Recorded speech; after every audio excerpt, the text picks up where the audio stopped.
Level 1. Broke. You wake in a rented room above a tire shop with your landlord kicking the door for rent you still do not have. In the shared kitchen downstairs, the fridge holds half an onion, cheap mustard, and a takeout box with your name crossed out in marker. You count coins, miss the bus, and walk to a pawn shop because the card is empty again. The broker offers almost nothing for your charger and keeps talking to the man behind you like you are already gone. At the tram shelter, you eat a dry roll and watch a voice note from your ex sit unread because it is about medicine money you cannot send. By evening, you are down to your last $10 and losing them in a basement gaming club. Dennis takes the chair beside you, watches the liquidation hit, and asks if you want real work instead of public humiliation. An hour later, you follow him through a vape shop storeroom where 4 guys sit under blue LEDs, warming strangers from stolen investor lists. He gives you a second phone, opens a spreadsheet full of names, and tells you not to sound hungry even if you are. The level is simple. Answer messages, keep people talking, push them one step deeper than they planned to go this morning. By sunrise, you are on the roof in the cold, copying reassuring lines into 6 chats. One man says he only has enough left for groceries and asks if the token can really double this month. You look at the eviction notice in your pocket and type back that this is how early money is made. Dennis meets you at a kiosk later with eggs, coffee, and your first tiny cash envelope. He tells you broke people make the best warmers because they already know how hope sounds. Level 2, warmer. You work out of a back office above a currency exchange now, where every desk has 2 phones, 1 laptop, and cough drops for voices that crack under pressure. Every morning, Lara tapes quotas to the glass door and walks the room listening for weak openings. You are measured by replies, booked calls, and how long you can keep fear soft. At lunch, you take leads to a mall food court and answer them over cheap ramen while families drift past your screen. You learn the rhythm fast, acknowledge the risk, flatter the caution, imply access, then disappear long enough for silence to do half the work. When a doctor from Manchester says he needs to ask his wife first, you step into a restroom stall, call Dennis, and come back with the tone that closes married men. Evenings belong to the dirtiest lists. You sit on a tram platform chasing gamblers, shift workers, and men who just got paid. Dennis rewrites 2 of your lines and tells you to stop sounding polite. Sound, he says, like money already chose them. The first time one of your leads deposits, you are in a stairwell outside the office smoking someone else's cigarette because your hands will not stay still. The dashboard shows $800, then another $600. Lara drops a cash envelope on your desk and tells you to buy shoes that do not squeak when you walk clients into calls. That night, you stop at a grocery store instead of counting coins in the dark. You buy chicken, fruit, and real coffee. Back in the old hallway, your landlord suddenly wants to joke about business, and you understand the rung. Not wealth, just the first thin layer between humiliation and choice. Level 3. Voice. You stop hiding behind text in a rented call booth near the river, where acoustic foam peels off the walls and the ring light makes everybody look healthier than they are.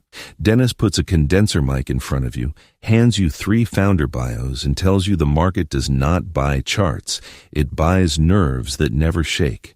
By noon, you are speaking to strangers from a room without windows. The first live close happens in a cafe across from a courthouse because the office internet drops and Lyra sends 3 of you out with hotspots. A woman in Brisbane says she wants to help her son with tuition if this thing is real. You step onto the terrace, lower your voice until even you believe it, and tell her you already put your own money in. When the transfer clears, you lock yourself in the bathroom and stare at your reflection over a cracked sink. Nothing about your face changed, but the voice did. It is slower now, cleaner, patient in the right places. The calls get uglier after dark. In a co-working booth near the station, you calm a trucker from Ohio whose wife wants out, then move to a hotel hallway to reassure a dentist in Warsaw that the dip is healthy consolidation. On the metro home, you replay your own voice notes and cut the parts that still sound broke. Near midnight, Lara takes top callers to a karaoke bar with black marble tables and bad champagne. Dennis toasts your first 5-figure day and says the machine has started trusting your throat. Outside, your ex is still asking for medicine money, So you send twice what you owe, mute the chat, and go back in. Level 4, loader. You move into a one-bedroom with smoked glass, a gym downstairs, and a lobby that smells like citrus polish instead of boiled cabbage. In the office, your desk leaves the back room and lands beside the live dashboards where deposits pulse across screens.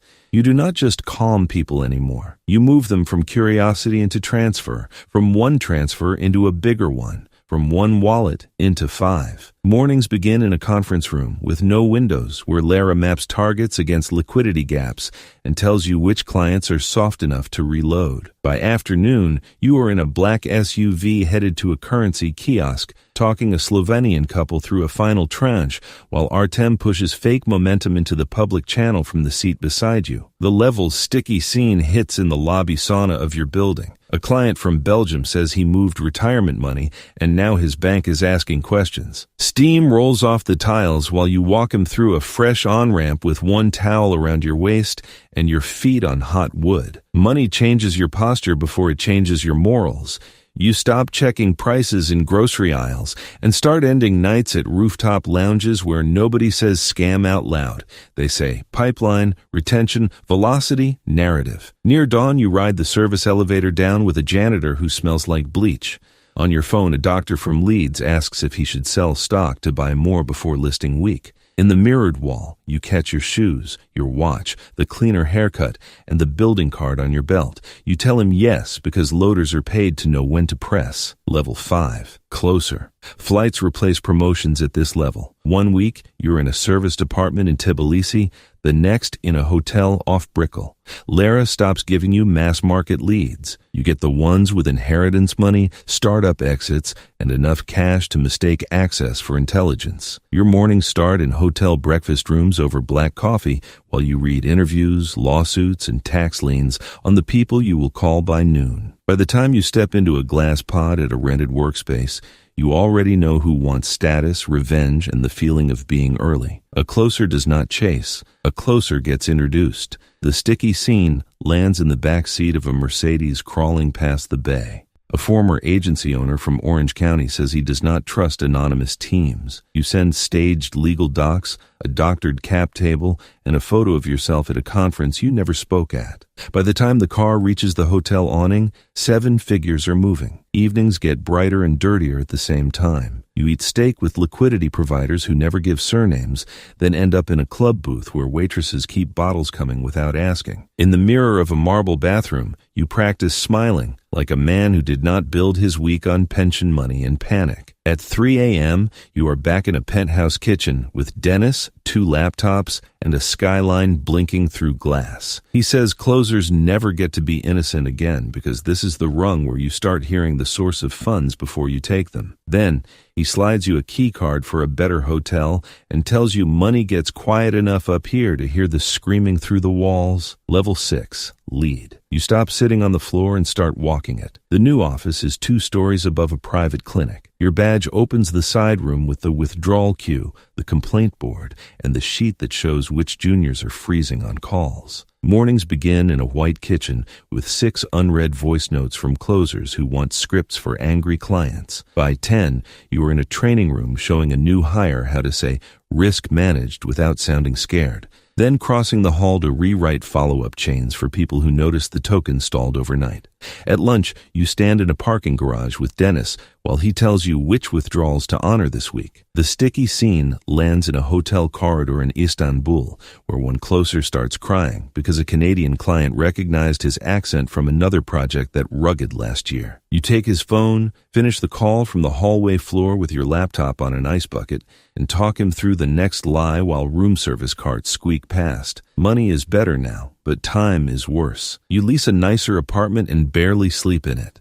The shower's where you spend most of your waking hours memorizing who is close to withdrawal and which junior needs to be cut before he leaks weakness into the room. Late one night, Lara brings you into the records office where dead project names sit in labeled drives like sealed graves. She shows you 3 old tokens built on the same urgency ladders, then says, "This is the rung where you stop pretending the machine is temporary." At dawn, a junior is asleep on his keyboard, and the cleaners are already mopping around him. You adjust tomorrow's script and leave him there. Level 7. partner.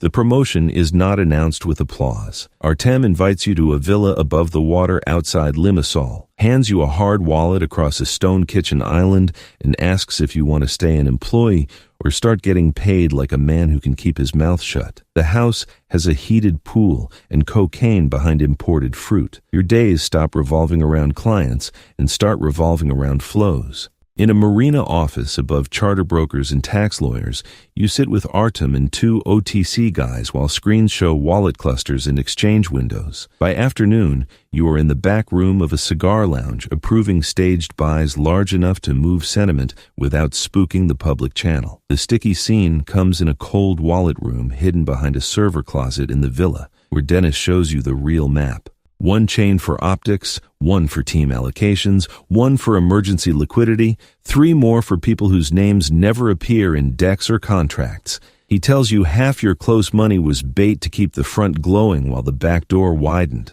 Luxury gets obscene fast at this rung. You move through chauffeured cars, marina dinners, and suites where the blinds rise onto open water. The rot scales with the polish, one partner steals leads, another skims budgets, and Artem disappears while the chart bleeds. At sunrise, you are awake in the villa gym, watching the market on a screen while the treadmill runs empty beside you. Dennis tells you everybody here thinks they are too smart to be last holding the bag. By afternoon, you have moved more money than your father earned in his life, and still feel poor in the only way that matters here. Rich enough to drown, not rich enough to leave first. Level 8. Face. At this level, the scam needs a jawline. You stop being a voice in closed rooms and start becoming the version of the company that strangers can photograph and quote. Your week begins in a conference green room in Singapore, where an assistant clips a badge to your jacket with a fake title under your name. The days are cleaner now and more dangerous for that reason. A podcast studio in Dubai, a rooftop dinner in Lisbon,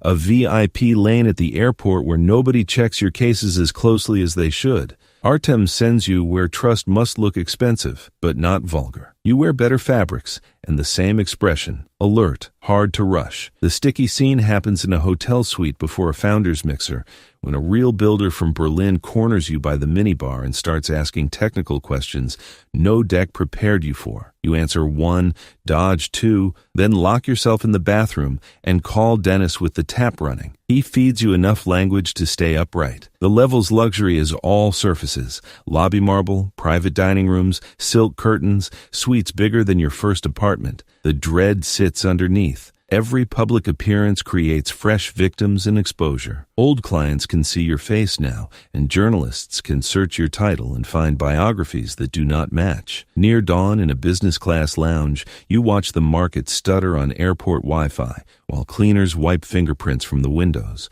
Artem sends a champagne selfie from a yacht. Lara sends a sheet of withdrawal requests rising faster than inflows. Dennis sends one line only. When public trust becomes the product, the collapse starts the second people compare notes. You walk down the jet bridge with the first clean taste of panic you cannot sweet talk away. Level 9. Exit. You know the level has started before the chart proves it. In a hotel war room during token week, nobody touches the pastries, and every phone on the table buzzes with screenshots from users who cannot withdraw. Artem arrives late and stares at a price line that has lost its smoothness. By noon, you are in a private office above the conference floor, telling market makers to keep the books alive for 6 more hours, while Lara rewrites every announcement to sound deliberate instead of scared. Out on the expo carpet, influencers still smile at the booth. In the service hallway behind them, juniors are deleting chats and swapping SIM cards. The sticky scene comes in an underground parking garage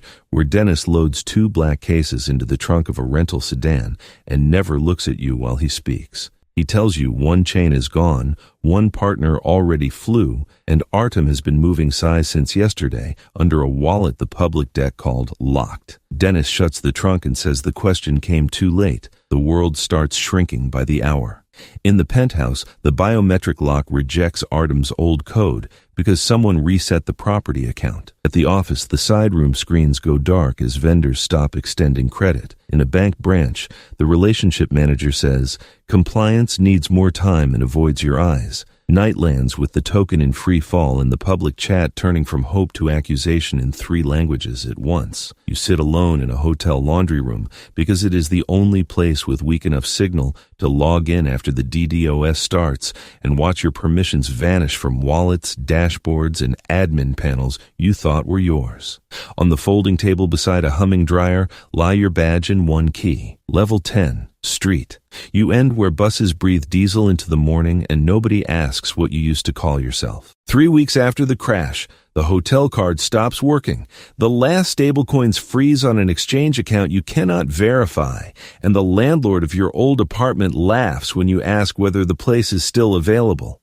You sell the watch, the phone, and the suit. By day, you move between places that let a man sit without buying much. Station benches, mall food courts, the back corner of a library where the outlets still work if you hold the charger just right. By night, you carry everything left in 1 sports bag and stand in shelter lines behind men who smell like rain and old walls.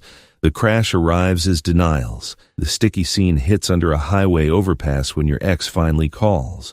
Cars hiss above the concrete, and she asks whether the money you sent for the medicine was ever clean. You tell her not to ask anything, the answer cannot help. You drift back through the same city from level 1, stripped of every buffer you bought between yourself and shame. The grocery store guard watches your hands. The tram doors close before you can scrape together the fare. In a restroom, you wash your face with hand soap and barely recognize the man in the mirror. On the final night, you sit at a bus depot with your bag under both feet and a dead phone in your palm because holding it feels like work. Across the street, a giant screen runs an ad for a new token launch with bright colors and words like community and trust. You watch commuters tilt their heads toward the light and keep walking. Then, you pull your coat tighter and wait for morning with everybody else who missed their exit. If you want more lives like this, subscribe.